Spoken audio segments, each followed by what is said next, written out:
investment scam.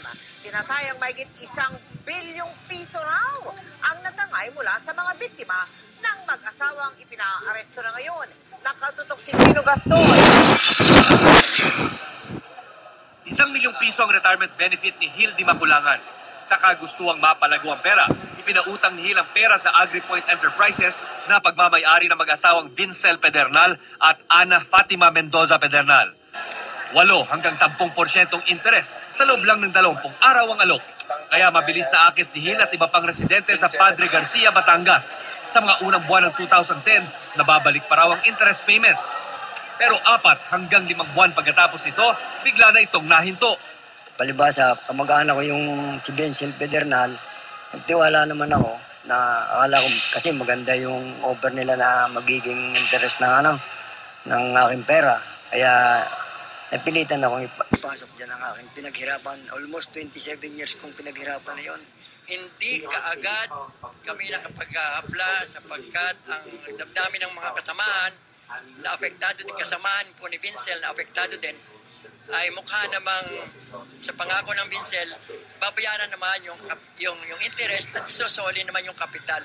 Sa makatuwid, kami po ay nakumbinsi pa rin. Ang sinabi raw kina Hil, nagsusupply raw ng plastic resin ng AgriPoint Enterprises sa isang malaking manufacturing company. Ang perang inuutang sa tulad ni Hil, puhunan daw pambili ng produkto sa China. Batay daw sa purchase order na ipinapakita ng mag-asawang Pedernal sa kanila, na 1 milyong piso ang halaga ng bawat delivery. Ang problema, peke raw pala mga pinakitang purchase order na nadiskubre ng mga investor ng puntahan ng kumpanyang nakatransaksyon. Ay, minsan nga, nag-iisip na ako gumawa na rin ng masama dahil halos lahat ng kinita ko sa Saudi Arabia, di yan napapunta. Sinubukan naming tuntunin ng mga Pedernal. Pero ang tanging address na nakuha namin, itong ipinapagawa nilang bahay sa Padre Garcia, pero wala na rin daw tao rito. Akin yung babaw. Alin yung sa inyo? Sa bayaw ko siguro yung Alin? yung kwarto. Yung second floor.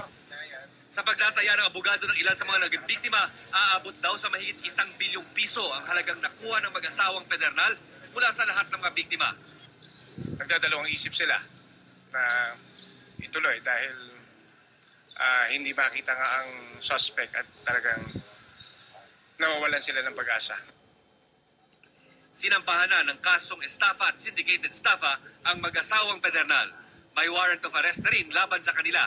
Pinaghahanap na rin sila sa mga napagalamang bahay sa La Vista Subdivision, Quezon City, Marikina, Antipolo, Tagaytay at Batangas. Pero nananatiling mailap ang mga ito hanggang ngayon. Gino Gaston, nakatutok, 24 oras.